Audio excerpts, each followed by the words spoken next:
Hola, bienvenidos a Observatorio Cotidiano, soy Fernando Castañeda y el día de hoy vamos a hablar de un tema muy importante para nuestra universidad, para nuestro país, que es el tema de los jóvenes, de los niños y de los jóvenes, de los derechos, de la situación de violencia en la que viven, de los derechos y de la justicia de los adolescentes.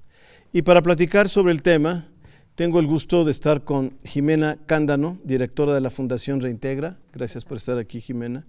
Al doctor Emilio Daniel Cunjama, investigador del INACYPE. Gracias, Daniel, por estar aquí. Y a Fernanda Dorantes, directora jurídica de Reinserta. Fernanda, gracias por estar aquí. Y empecemos por saber qué es lo que hace, por ejemplo, Inserta.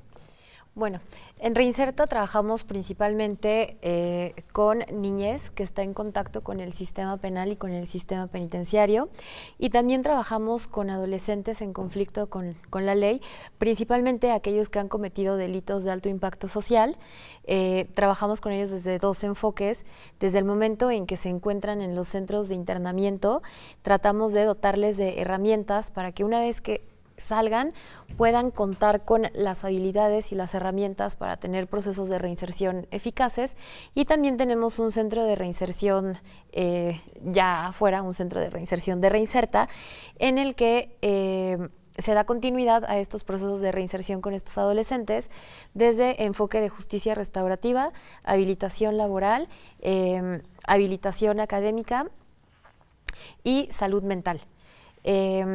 Vemos, ¿me explicas todo esto? Claro que sí, con todo gusto. Jimena, ¿y qué hacen ustedes en Reintegra? Iba a decir otra vez Reinserta. Es que son casi idénticos. Sí, se parecen mucho. Nosotros en Reintegra llevamos 36 años trabajando en justicia y en temas de justicia. Tenemos 3 programas. Trabajamos con adolescentes que han cometido algún delito. También en un trabajo de reinserción. Trabajamos de forma integral con el adolescente, desde el acompañamiento jurídico hasta que terminan de cumplir su medida, la cumplen con nosotros en lugar de cumplirla con el gobierno. Tenemos una tasa de éxito del 96% y tenemos un modelo ya bastante probado de más de 25 años. Trabajamos en prevención comunitaria en la colonia Guerrero y barrio de La Lagunilla. Trabajamos con niñas, niños, jóvenes y sus familias. Todos nuestros programas están relacionados a las familias y trabajamos muy de la mano con ellas porque es la única forma de lograr dar un cambio completo. Y trabajamos además en escuelas. Y nuestro tercer programa, ese es el único que tenemos a nivel nacional, otorgamos fianzas a adultos y adolescentes en todo el país que tienen derecho a llevar su proceso en libertad, pero por falta de recursos están en prisión. Y con esto prevenimos el daño que se le genera tanto a la persona al estar en prisión como a toda la familia por la descomposición que se da al tener a alguien en prisión. Emilio, cuéntanos de tu trabajo. Bueno, yo vengo del INACYPE, es un centro público de investigación CONACYT, vinculado a la Fiscalía General de la República.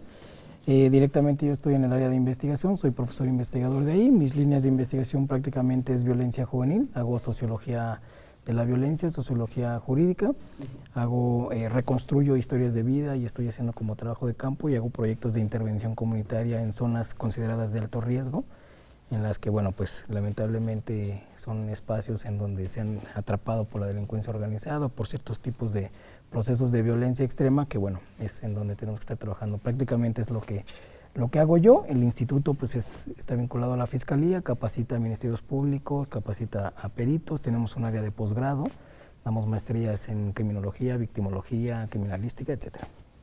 Bueno, empecemos por la parte, digamos, los contextos, las condiciones, la situación de esos jóvenes con los que ustedes trabajan, ¿no? La mayoría son jóvenes de bajos ingresos, o hay de todo, digamos, en este fenómeno de los jóvenes, o pertenecen a sectores particulares, en zonas urbanas, en fin, digamos, ¿cuál es tu experiencia, Fernando? Bueno, nosotros el año pasado publicamos un diagnóstico sobre los factores de riesgo y violencia en adolescentes que han cometido delitos de alto impacto social a nivel nacional.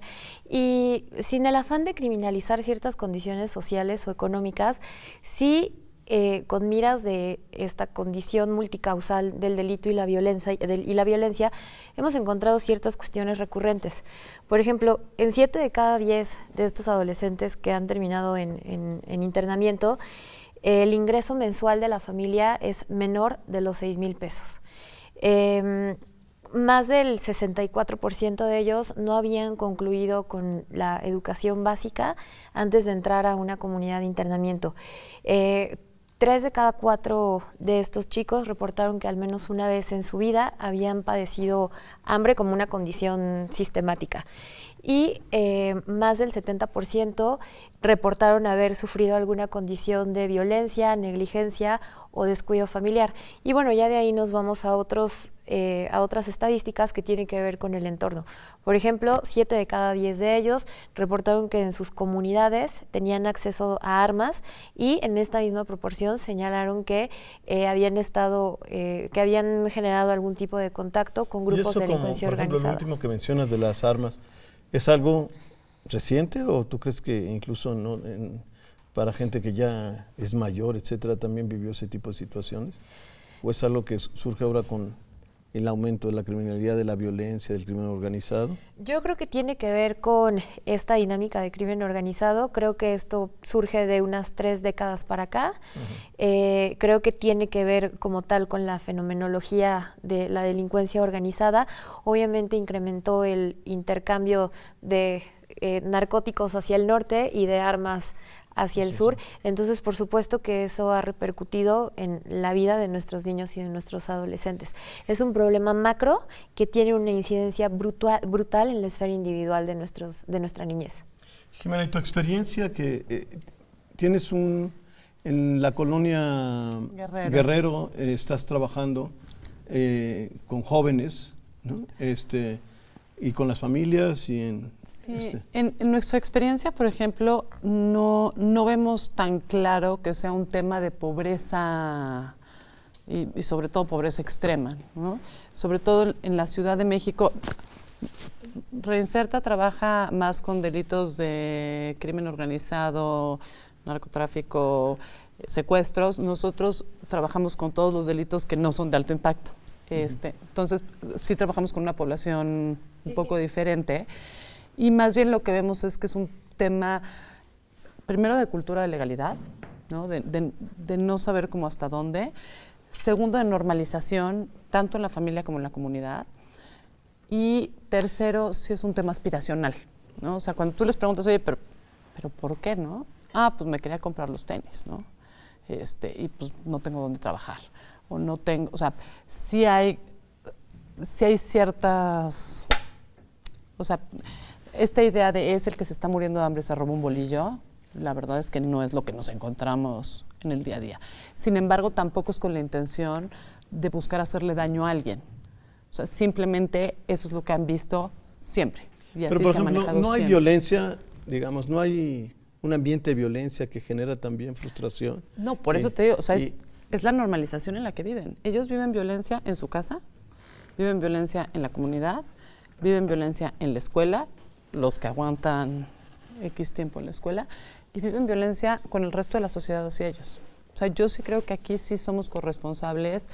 Gobierno no ha hecho lo suficiente, como sociedad no hemos hecho lo suficiente, como padres no han hecho lo suficiente y como escuelas tampoco, ¿no? O sea, al final sí es un tema de corresponsabilidad que estamos intentando ver a quién la aventamos, pero como dice Fer, esto es 100% multicausal y ahí entramos todos, ¿no? Desde el que se siente tranquilo por darle una moneda a un niño en el semáforo y cree que con eso ya calmó su conciencia y que lo que está generando es amarrarlo a la calle, que eventualmente tenga que delinquir cuando ya tenga 16 años y nadie le quiera dar la moneda, hasta el gobierno que no da las suficientes opciones para poder estudiar. Por ejemplo, en la colonia Guerrero no hay educación media. Tú llegas a secundaria y ahí termina. Ya no tienen a dónde más ir, ¿no? Entonces, pues tampoco tienes ese futuro. La sociedad, pues tú ya ves al chavo de 16 años que se te acerca en el semáforo y te volteas, subes el vidrio y es invisible y no existe, ¿no? Entonces, sí, todos esos factores al final pues van confluyendo en Bueno, lo que tú estás diciendo es no hay un elemento de ingreso en el sentido que no es pobreza extrema, pero hay un fenómeno de marginalidad. Lo que totalmente. Estás describiendo son fenómenos de marginalidad, ¿no? Emilio, ¿tú cómo ves esto? Pues sí, yo coincido con Jimena y con Fernanda, pero también yo considero que un tema muy importante tiene que ver con la desigualdad. La desigualdad que no solamente se ha hecho un tema a nivel internacional, ahora los organismos internacionales, la OCDE, el PNUD, la ONU, pues el gran tema es la desigualdad económica.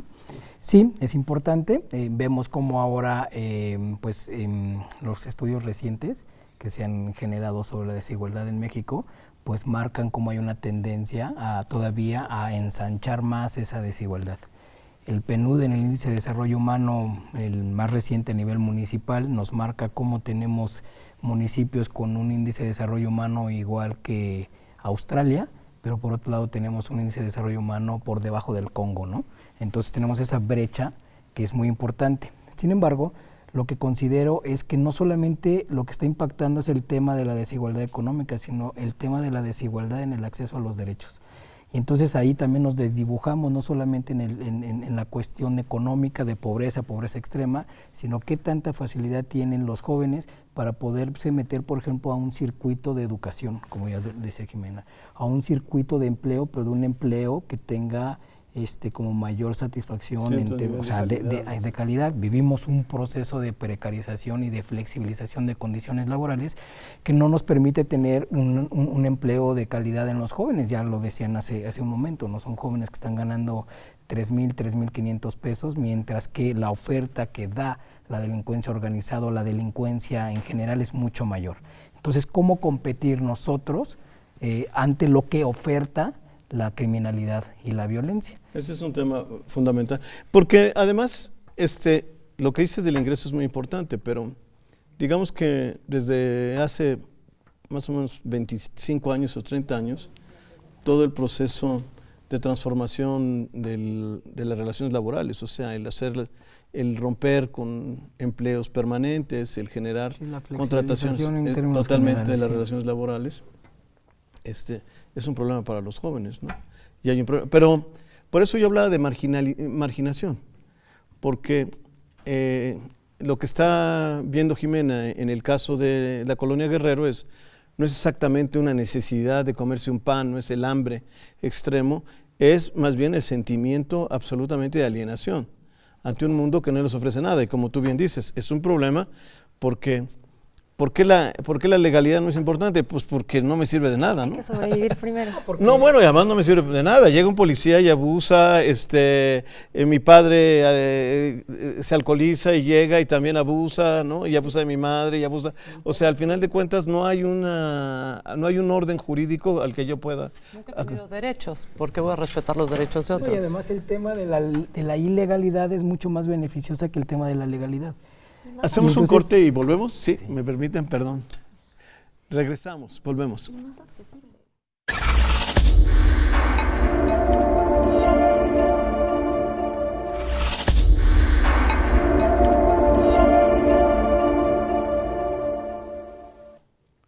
Volvemos. Bueno, tú hablaste del proceso de cómo trabajaban ustedes con los jóvenes.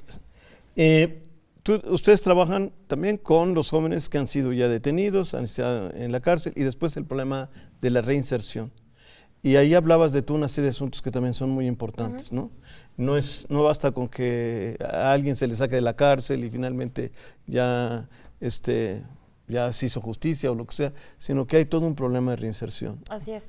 Sí, un problema de reinserción y de detonar ciertos aspectos. A ver, con la población que nosotros trabajamos, muchos de estos chicos hay que trabajar desde temas de desmovilización porque están demasiado involucrados con delincuencia organizada y entonces ya no pueden regresar.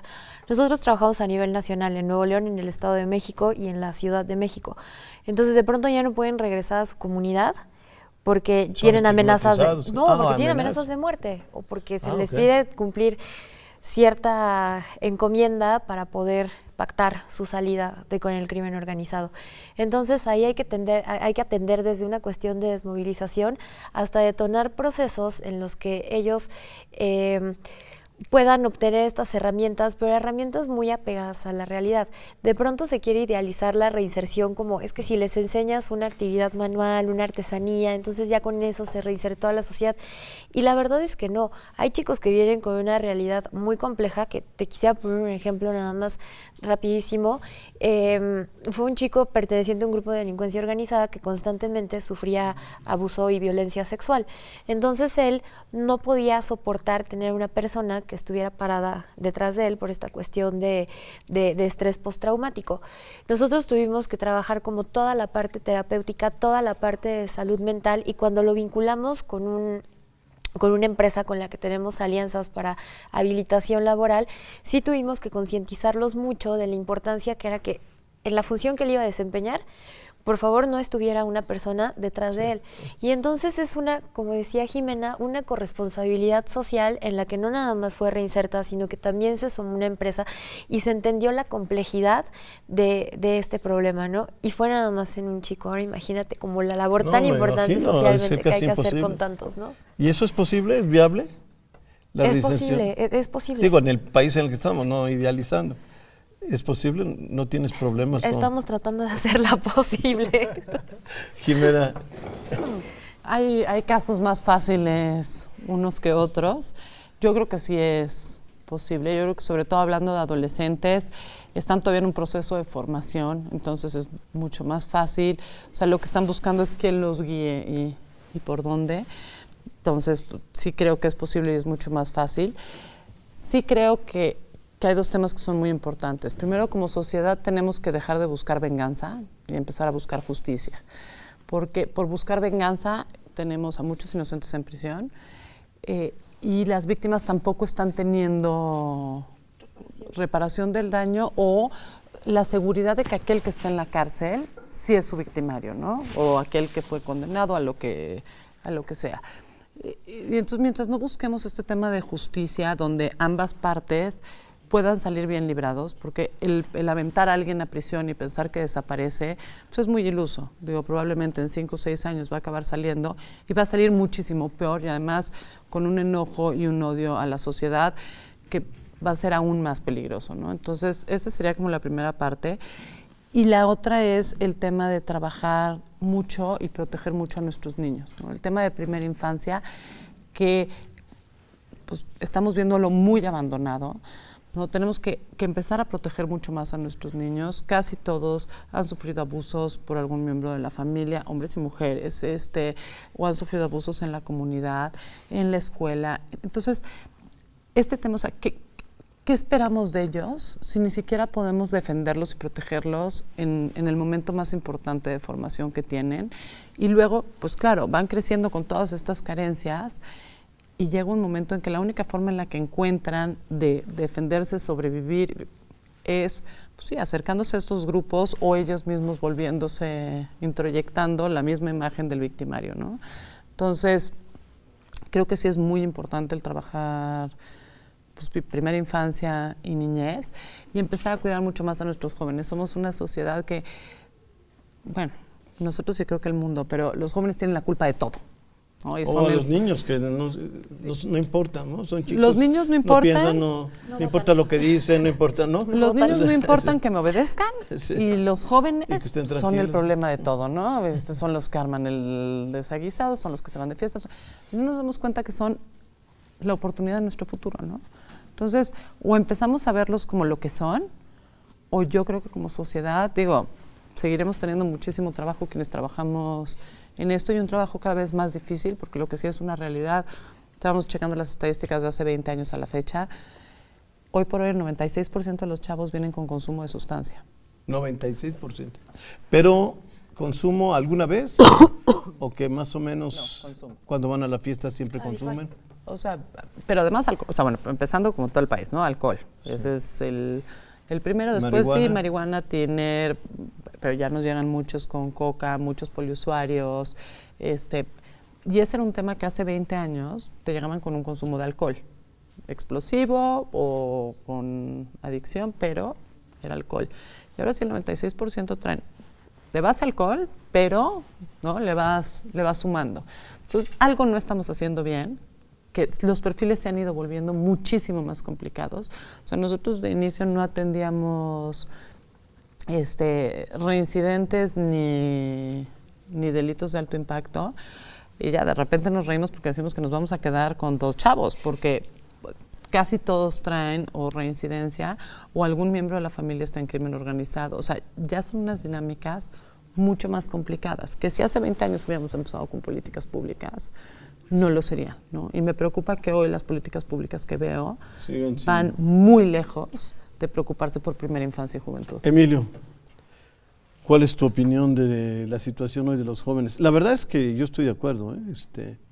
Yo tampoco veo que haya... Cuando se habla reconstrucción del tejido social, no sé qué se está haciendo sobre reconstrucción del tejido social. Si reconstrucción del tejido social es darle empleo a los jóvenes a través de Construyendo el Futuro, pues está muy lejos. O sea, eso no es tejido social. Es importante, yo no digo que no sea importante, que los jóvenes tengan empleo, pero eso está muy lejos del tejido social, de lo que están aquí precisamente describiendo. Ya han mencionado muchas veces aquí las compañeras lo complejo que es el fenómeno, ¿no? Yo hablaba en un principio sobre el tema de desigualdad en el acceso a los derechos, pero también me parece que es momento de estar estudiando la cultura de la ilegalidad, que está establecida más a un nivel simbólico, de cómo se construye la imagen de una persona transgresora de la ley y que cómo repercute en la interiorización de estas pautas o estas acciones en la vida cotidiana.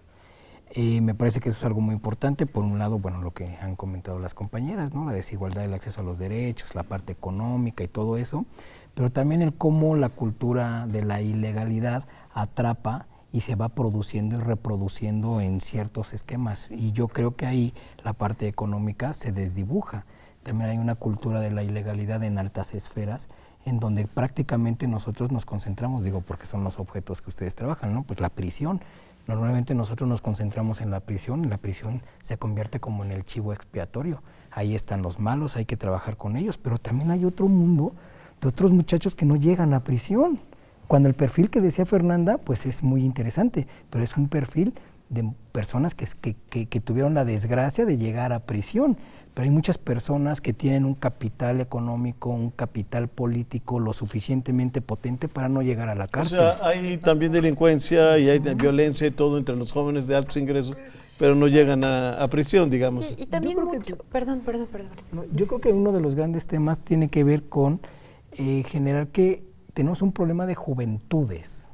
O sea, no solamente de una juventud que está atrapada en la miseria, que está atrapada, digamos, en las condiciones, sino en términos generales, las condiciones de los jóvenes son adversas. Por un lado, sí, atravesados por la desigualdad, la marginación, la pobreza, pero por otro lado, por el abandono. Por otro lado, también por una sociedad hedonista, en donde, pues, ahora ya no es suficiente nada. Jock Jung decía, un sociólogo criminólogo inglés, hacía la metáfora... Jung, ¿no? No, Jock Jung, Jock Jung, que de hecho acaba de morir. Lo que él está poniendo sobre la mesa es cómo se establece una sociedad bulímica. Dice, se crean expectativas de consumo, pero las condiciones no son suficientes para satisfacer ese consumo que ya se ha tragado, entonces los vomita, ¿no? Entonces tenemos jóvenes que sí tienen acceso a ese consumo y entonces se van a una parte del extremo, del consumo de drogas extremas, de cosas así radicales, pero por otro lado tenemos lo que ya conocemos nosotros, la cárcel, la pobreza, la marginación y todo, pero hay otros sectores que también están moviendo el tema de la violencia, pero que no lo estamos mirando. La criminología, nada más termino, la criminología, gran parte, los que estudiamos la violencia, gran parte estamos concentrados en ese grupo, pero hay otros crímenes de altos empresarios, crímenes que incluso desde el propio gobierno están sucediendo, entonces nos atrapa los encarcelados, pero hay otro mundo por allá que son puntos ciegos. Es un problema, ¿no? En este país, porque los que van a la cárcel son los que no tienen recursos, ¿no? Sí, generalmente. No, que creo que también todo este tema se vincula con la impunidad y la impunidad sí es un problema sistémico y bastante grave que como sociedad tenemos. Entonces yo sí creo que como esta noción y esta introyección del tema de está bien si me voy por la vía delictiva, está bien, tiene un contrapeso que es si delinco no me pasa nada. ¿No? Pero creo que eso es una construcción institucional, jurídica y social que va un poco más allá. Lo que sí, sin duda... ¿Pero ustedes creen que es una causa o es una especie como de circularidad? Es un círculo, totalmente, sí, o sea, es un círculo. Pero la raíz Sí anda en otro lado, ¿no? Bueno, a mí me parece, no sé. Pero yo creo que... Porque yo sí entiendo que es un loop, que es una sistémica, hablando de manera sistémica, es un loop, o sea, la impunidad refuerza y entonces potencia y sigue la violación de la ley. Pero a mí me parece más interesante lo que dijeron al principio. La ley no me hace sentido. de entrada. Ya después, además... Por eso estudiar la cultura de la ilegalidad, sí, cómo funciona. La ley no me hace sentido, o sea, porque a mí respetar los derechos de quién, si yo no puedo ejercer mis derechos, ¿no? Hay una cifra también reveladora en el diagnóstico que hicimos sobre percepción de derechos humanos y seguridad, y les preguntábamos a los jóvenes si consideraban sus comunidades y sus entornos seguros, y decían que sí.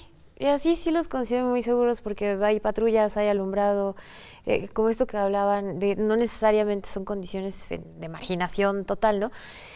Pero por otro lado les preguntabas el tema del acceso a armas, el acceso a drogas, y es como, sí venden drogas, sí hay armas, y es la como, por eso. Y también muchos de ellos no se asumen a ellos mismos como sujetos de derechos, y ellos no saben lo que conlleva ser un sujeto de derechos. Entonces creo que tenemos que partir, y como teniendo en el centro esta deuda que tenemos para con nuestra niñez y para con nuestros adolescentes, sí tenemos que partir del estudio de estas cuestiones multicausales, y es eso, ¿no? Ese es el hincapié. Yo ahorita reflexionaba, pensando en adolescentes en conflicto con la ley que trabajamos tanto Reintegra como Reinserta, incluso entre ellos hay distinciones muy sustanciales, ¿no? La población con la que trabaja Reintegra tiene ciertas causales, la que trabaja con Reinserta tiene otras características, y por eso la atención debe ser completamente integral. Y no se trata de una revisión de mochilas, no se trata de prohibir un videojuego, no se trata de incrementar las penas para los adolescentes que cometen delitos. Se trata de entender que es un problema complejo que necesita soluciones de fondo. Lamentablemente se nos acabó el tiempo. A mí me da mucha pena. Es que lo único que quería decir es que lo peligroso, cuando hablé de jóvenes, era pensando en todos, porque lo peligroso de los jóvenes de los que tú hablas es que son los que están tomando decisiones.